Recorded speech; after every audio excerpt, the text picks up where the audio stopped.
My name is Sophia Bennett.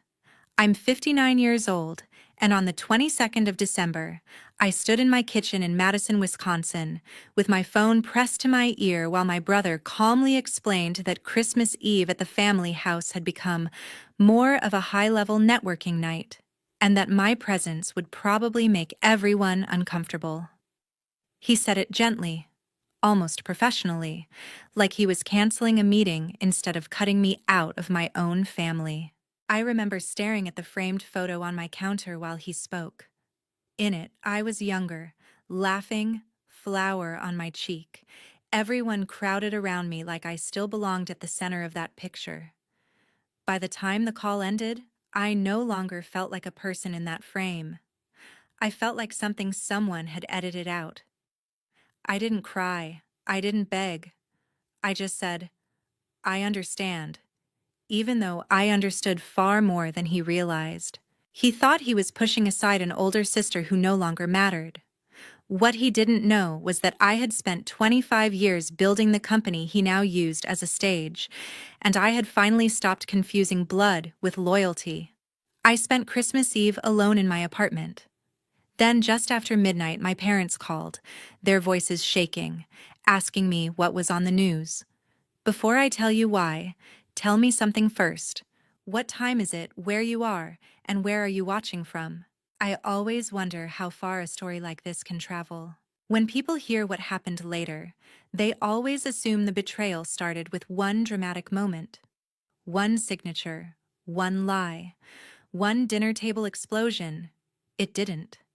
It started the way family betrayals usually start, small enough to dismiss, repeated long enough to normalize. I found fraud detection architecture for mid-size financial institutions long before that phrase sounded glamorous enough for investors to repeat in podcasts. I wrote the first core detection models myself, lived on gas station coffee, slept under my desk twice a week, and learned very early that when a woman builds something from the ground up, people admire her right up until the moment they can imagine taking it from her. My brother Ryan joined the company much later, after business school, after polished suits, after learning how to smile with all his teeth while saying absolutely nothing. He was 10 years younger than me, charming in rooms where I was direct, quick with people in ways I never cared to be. At first, I was proud of him. I thought he would strengthen what I had built. Instead, he studied it. He learned which investors responded to confidence more than competence, which board members preferred a clean story over a complicated truth, and which family members could be trained to repeat his version of reality if he fed it to them slowly enough. The first real warning came at a winter cabin weekend in Door County. He called it a family reset, said we all needed time away from phones and city noise. My parents came up from Florida, and for one fragile evening it almost felt real. Wine by the fire, card games, old stories, the kind of warmth that makes you ignore the splinter sliding into your skin. After dinner, Ryan drifted beside me on the deck while snow blew off the lake and asked about the compliance engine I had been developing in silence for 2 years.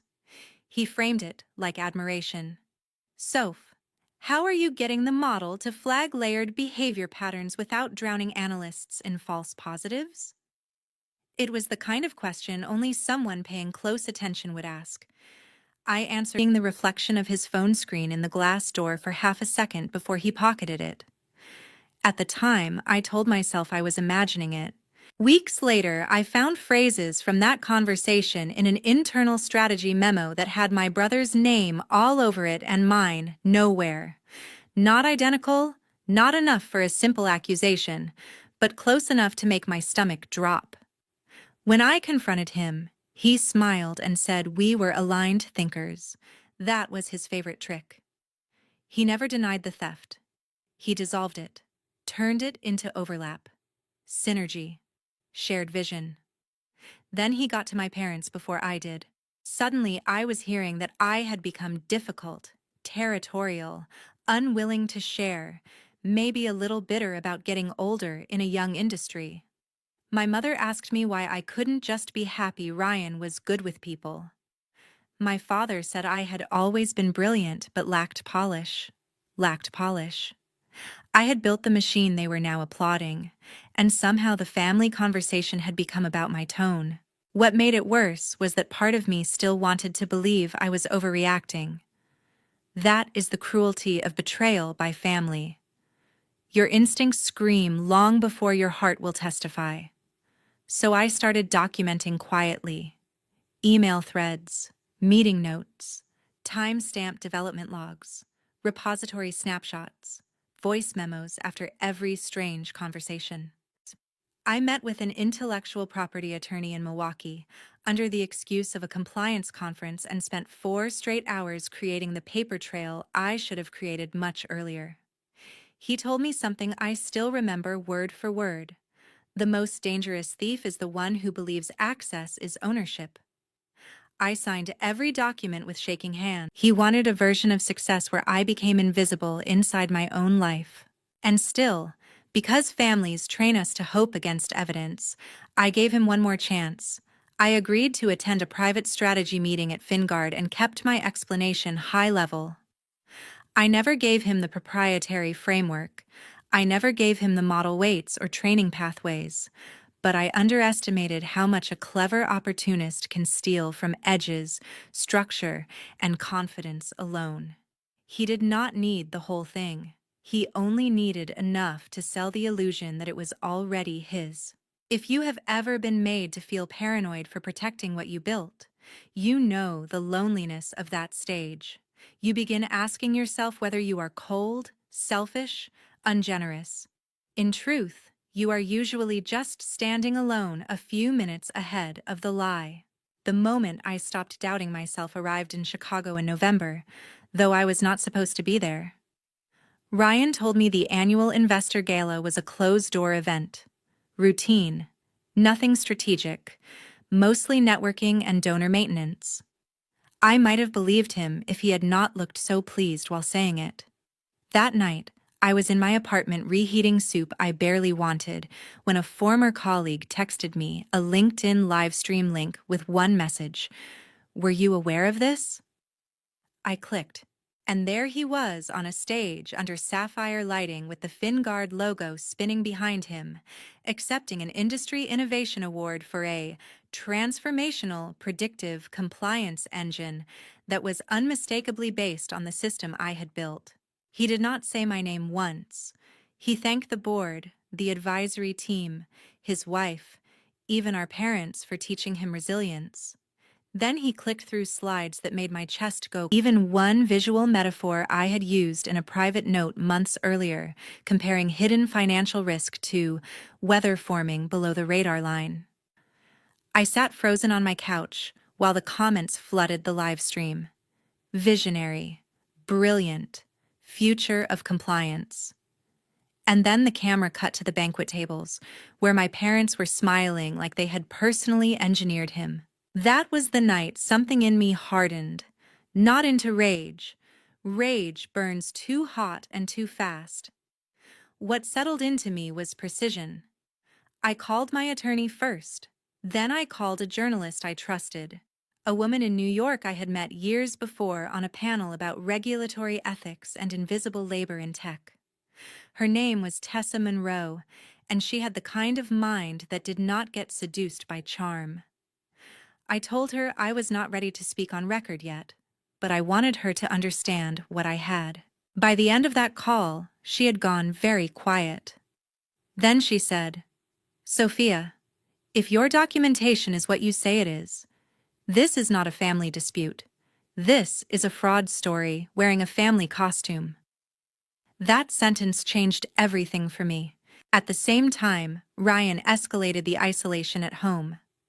Thanksgiving approached, and I heard nothing. No invitation, no schedule, no vague excuse, nothing at all. On Thanksgiving morning, I opened social media and found a professionally shot carousel of my family gathered at our parents' rented lake house in Florida. Matching linen, curated laughter, candles, expensive tableware, and Ryan at the center carving turkey like some benevolent king. My mother had captioned it, grateful for the ones who show up for each other. I still decision. I would not only expose what Ryan had done, I would remove the ground beneath the version of reality he was standing on. I called two senior engineers who had quietly left Fingard over the past 3 years after complaining, off the record, that leadership kept burying the people doing actual work. One was in Minneapolis, the other in Denver. Both had watched Ryan rise by presenting other people's labor like polished strategy. Both said yes before I finished my offer. Within 2 weeks, we had the skeleton of a new company, Ledger North. Not flashy, not sleek, just honest. We designed it around the engine Ryan had tried to parade as his breakthrough, except this time it would go to market under the name of the person who had actually built it. People like to imagine revenge as one explosive act, but the most effective revenge is often administrative. Contracts, logs, witnesses, backups, dates. If anger is thunder, documentation is climate. By early December, Tessa had seen enough evidence to begin building her piece under embargo. My attorney had letters ready for the board, for investors, for Fingard's outside counsel.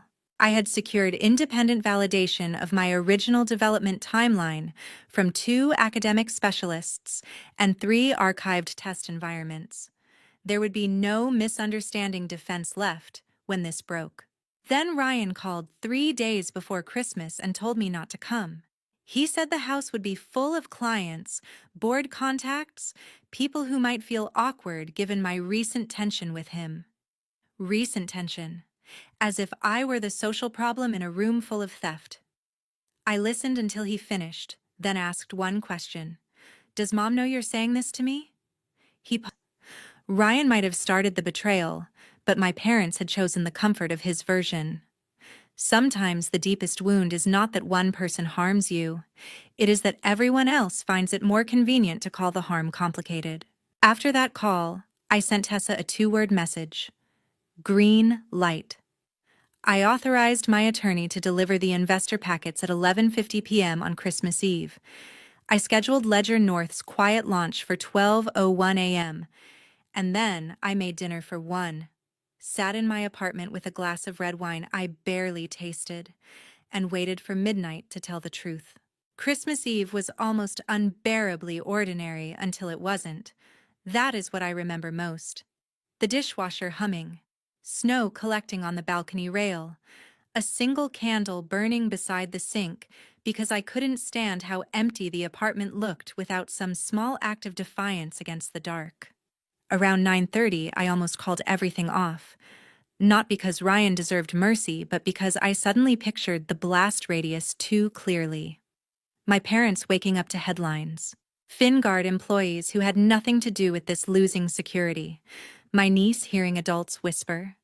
When justice arrives, it never knocks only on the guilty door. Then my phone buzzed with a message from a junior analyst still at Fingard, someone I had mentored years earlier. He had sent a photo from the Christmas Eve party at my parents' house. Ryan was standing in front of a projection screen, giving what looked like another investor mini presentation between cocktails, and behind him, in giant blue letters, were the words, "The Future of Financial Trust. Ryan Bennett. My engine. My years. My work. His name." Something inside me became very calm after that. 5:57 p.m., Tessa texted me that the article was loaded and scheduled. At 11:58, my attorney confirmed the board packet had been delivered digitally and physically. At 11:59, Ledger North's website went live in stealth mode. I stood by the window, watching snow fall between the buildings, and thought about the first winter I had built Fingard from a folding table and a borrowed server. Thought about every room where I had been told to smile more, simplify more, step back more, trust more. Thought about every time I had accepted being diminished in order to keep the peace. Midnight came quietly. Then my phone detonated. First, a string of email notifications, then text messages, then missed calls stacking so fast the screen blurred. Tessa's article hit exactly at 12 a.m. The headline was brutal in the cleanest possible way. Fingard executive accused of misrepresenting sister's proprietary risk engine as company innovation. The piece contained timeline evidence, internal documents, investor materials, expert validation, and a statement from my counsel confirming formal action. It did not read like gossip. It read like gravity. 1 minute later, Ledger North's launch statement posted publicly with my name attached as founder and lead architect. At 12:04, the first investor statement hit. At 12:06, Ryan called. I let it ring twice before answering. The first thing I heard was noise. Voices, glass, footsteps, the unmistakable sound of a room collapsing socially in real time. Then Ryan, breathless and furious. What did you do? I remember looking at my reflection in the black window as I answered. I told the truth, every moral word available because facts were no longer on his side. Then I heard my father in the background asking what was happening, and my mother saying my name like it had just become dangerous in her mouth. At 12:11, my father called me from his own phone. I answered because I wanted to hear who he was when Ryan was no longer narrating the world for him. His voice was shaking. Sophia, he said, what's on the news? There was a lifetime inside that question. Not, what happened? Not, did Ryan do this? Not, are you okay? Just the stunned confusion of people who have mistaken comfort for truth for so long they cannot recognize reality when it finally walks in uninvited. I told him to read the article fully before saying another word to me.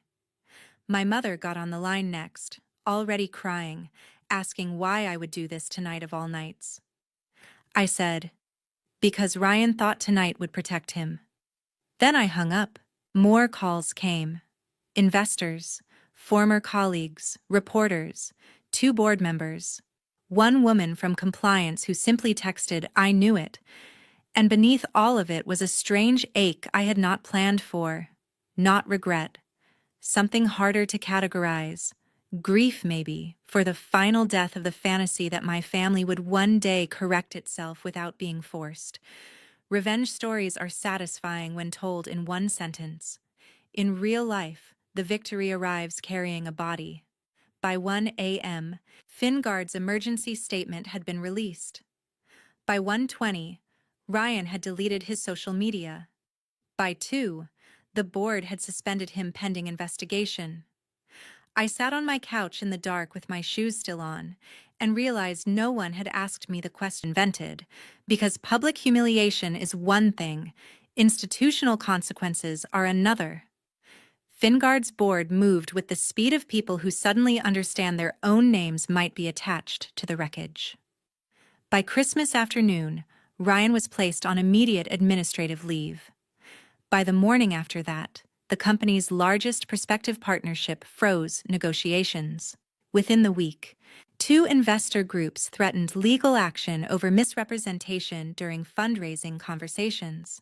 Every confident little shortcut Ryan had taken to turn my work into his narrative became a breadcrumb trail straight to his own collapse. He tried apology first in the modern way, carefully drafted, vague, bloodless, a statement on LinkedIn about communication breakdowns, shared development environments, and deep regret for how certain contributions may have been perceived.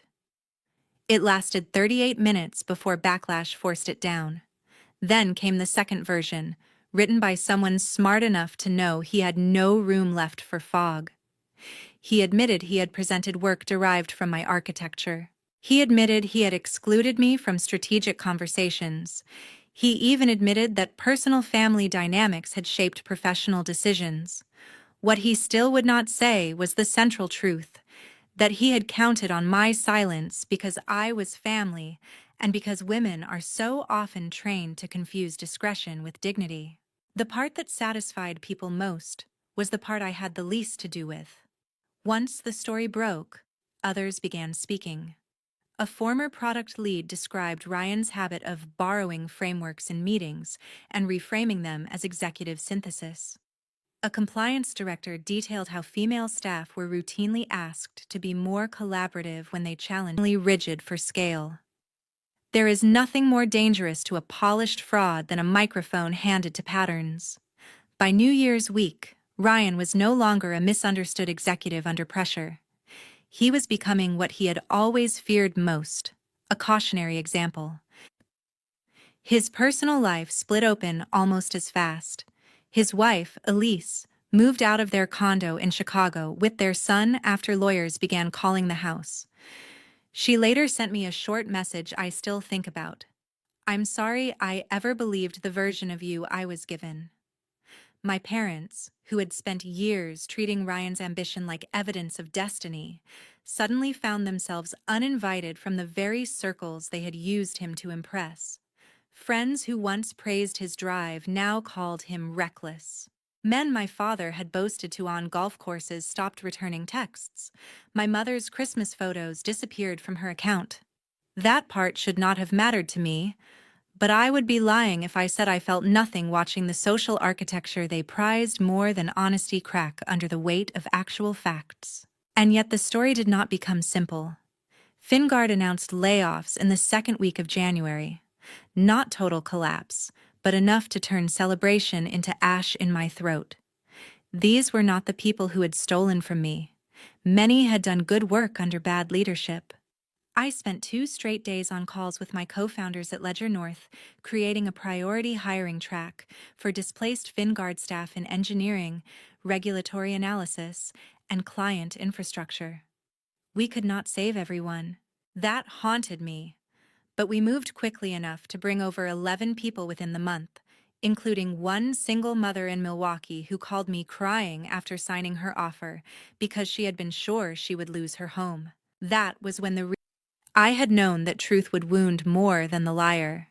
Knowing it in theory is not the same as reading messages from people whose rent suddenly became uncertain. I helped where I could.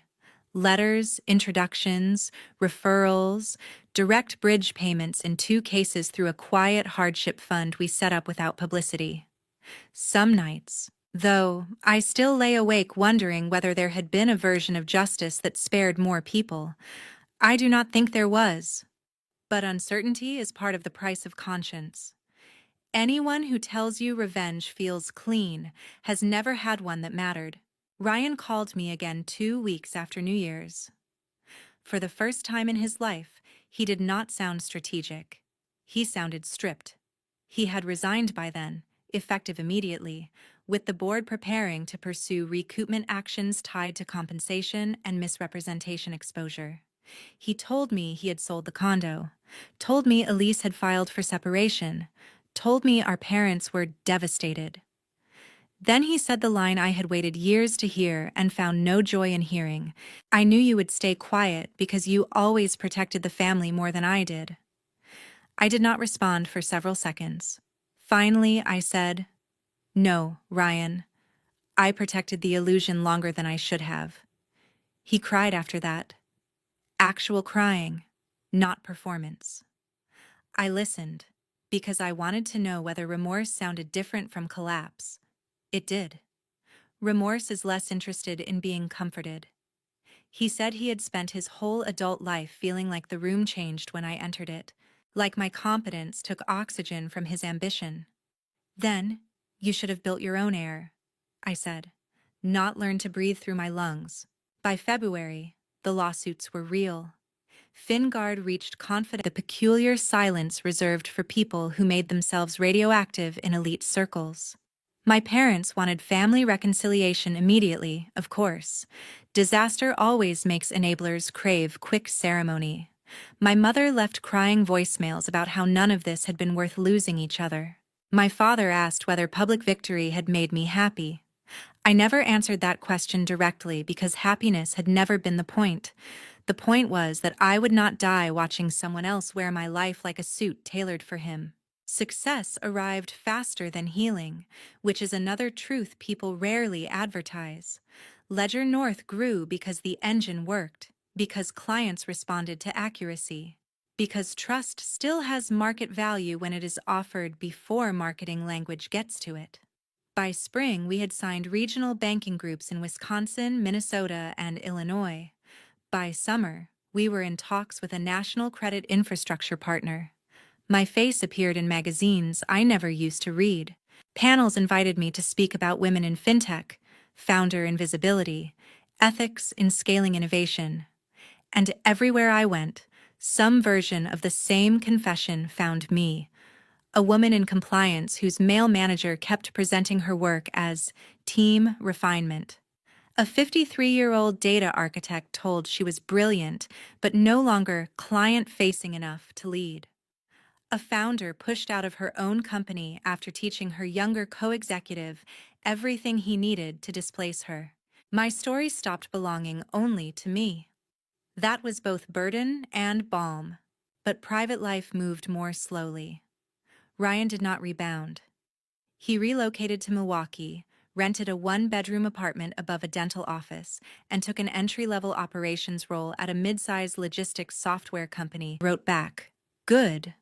Learn something." That became the shape of our contact for a while. Sparse, honest, no performance. He started therapy twice a week. I only know because he told me himself, awkwardly, like confession, without expectation. He said the therapist asked him why admiration mattered more to him than integrity. He said he did not have a good answer. I believed him. My parents were harder. Shame made them sentimental, and sentimentality is often just denial in nicer clothing. They wanted brunches, long talks, holidays restored, photos to prove survival. I refused all staged tenderness. I met them once in April at a quiet restaurant in Madison and said what should have been obvious years earlier. The reason this feels tragic to you now is because the humiliation is visible. The harm was visible to me the entire time. My father stared at his hands for most of that conversation. My mother cried halfway through and asked if I could at least admit they had been manipulated too. That was when I finally said something I had swallowed for a decade. Being easy to manipulate is not the same as being innocent when the manipulation benefits you. She did not know what to do with that sentence. Neither did he. And still, despite everything, life kept layering tenderness into the spaces destruction had emptied. My niece, Emma, found her way back to me first. She was 13 by then, old enough to notice who vanished from family stories and smart enough to question why. One Saturday in June, I received a handwritten note in the mail. No return address, same as years before when she used to send drawings secretly. Inside was a folded page that said, "I don't think you were the problem." Not because it broke me, but because it proved some thread had survived. I texted the number she tucked at the bottom. She replied within 30 seconds. We started slowly. Music, school, books, sarcastic observations about adults. Eventually, she told me Ryan had apologized to her too. Not for the scandal itself at first, but for teaching her, without meaning to, that love in our family was something you earned by being useful to the loudest person in the room. That sentence stayed with me, maybe because it named my childhood too. By late summer, Emma was spending one Saturday a month with me in Madison. We baked, walked the farmer's market, argued about movies, and carefully avoided turning every visit into a moral lesson. Sometimes repair begins only when you stop using people as witnesses for your pain. She once looked at me over coffee and asked, "Do you hate him?" Meaning Ryan. I thought for a long time before answering. "No," I said. "I hate what he practiced until it became his reflex." She nodded like that made immediate sense. Professionally, I tried to convert what had happened to me into structure, not myth. At Ledger North, every major contribution was logged visibly. Attribution protocols were formalized. Promotion panels required documented evidence, not only executive narrative. Mentorship for women over 40 was not a side initiative. It was built into leadership expectations. I was not interested in becoming one more woman celebrated for surviving a machine she then leaves unchanged for others. If the story had meaning, it had to become policy somewhere. Still, there were nights the loneliness returned without warning. Not the loneliness of exclusion anymore, instead of a wound that calcified correctly. On those nights, I would look at the old photo from years before, everyone flower-streaked and smiling around my kitchen island, and let myself grieve, not because I wanted that exact family back, but because I had once worked so hard to deserve something no one should have to audition for. Love, credit, place, home. Time does not heal everything. What it does, if you're lucky, is separate your worth from the hands that mismeasured it. The next Christmas came with less drama and more truth, which turned out to be harder in some ways and gentler in others. I did not go to my parents' house on Christmas Eve. No one asked me to. That was progress. Instead, I hosted dinner at my apartment in Madison for a small, chosen group. 2 early Ledger North employees, one former Finguard analyst who had rebuilt beautifully after the layoffs, Emma, and later in the evening, after much discussion and no ceremony, Ryan.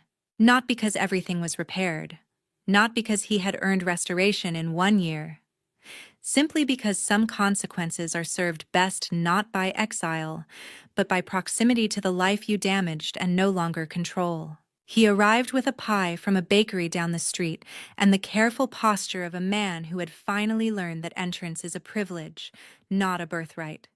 He looked older, not ruined, just weathered, less polished around the eyes. He hugged Emma first, then stood awkwardly in my doorway until I stepped aside. "Come in," I said. No music swelled. No miracle happened. He helped set the table. He asked where I kept the serving spoons. He listened more than he spoke, better than he knew. When family has been broken properly, even joy enters the room cautiously. After dinner, while the others cleared plates, Ryan and I ended up alone by the balcony window for the first time in months. Snow was falling again, almost exactly like the year before. He asked me whether I ever wished I had handled it privately. One last attempt to understand the disaster from the inside. I told him the truth. "I wish you had given me a private solution when I begged for one." He nodded once, eyes on the glass.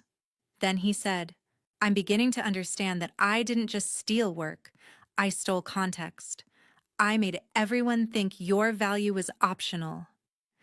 That was the most honest sentence he had ever spoken to me. More honest in some ways than "I'm sorry." I answered, "Yes. And rebuilding after that takes longer than public disgrace." He said, "I know." For once, I thought he might actually mean it. My parents came on Christmas Day for coffee only. 1 hour, no photos, no talk of putting the past behind us. My mother brought an awkward poinsettia and my father brought nothing, which felt almost more appropriate. They sat on my couch like visitors in a house they had once assumed would always be theirs emotionally. We spoke about Emma's school, the weather in Florida, the expansion of Ledger North. Then my father did something I never expected. He looked at Ryan, then at me, and said, "I confused charisma with character." He did not dress it up. He did not ask to be comforted. It was not enough to erase anything, but it was the first adult sentence I had heard from him in years. My mother cried quietly beside him but did not interrupt. Forgiveness looked like. I told her forgiveness is not a door. It is a set of boundaries that stop requiring blood every time you touch them. She thought about that while drying plates, then said, "So maybe it's not warm yet, but it's not dangerous in the same way." I smiled because 13-year-olds sometimes speak with more precision than adults in therapy. "Exactly," I said. "I am telling this story now because too many people still confuse family loyalty with self-erasure. They think if the person hurting you shares your blood, your silence becomes noble. It doesn't. It becomes useful to the wrong people. The lesson I learned too late is not that you should destroy everyone who betrays you. It is that you must document reality before someone louder edits it. Protect your ideas. Protect your name. Protect the version of yourself that knows what happened even when everyone else seems more comfortable with the counterfeit story. And if the person trying to make you small is your brother, your parent, your spouse, your boss, anyone, remember this. Love that requires your invisibility is not love. It is appetite. Ryan still has years of work ahead of him. My parents still carry the shame of what they enabled. I still have mornings when I wake from old dreams and have to remember that I no longer live inside their version of me. But I also have a company with my name on it, a niece who texts me terrible memes at midnight, work that saves other people from getting swallowed whole, and a life that no longer depends on being welcomed into rooms built on my own disappearance. So if you've ever been treated like the difficult one simply because you refuse to vanish, listen to me carefully. You are not too much. Stop protecting people from the consequences of what they chose to do in broad daylight. If someone you loved built their comfort out of your silence, and one day you finally told the truth, would you regret the fire, or would you regret waiting so long to strike the match? Thank you. We yeah, until the final sense, all situations in this video are fictional and made only for dramatic storytelling, entertainment, and reflection. We hope the story reminds you that when people show you repeated disrespect, you do not need to keep proving your loyalty. You're allowed to choose yourself before the behavior completely drains you.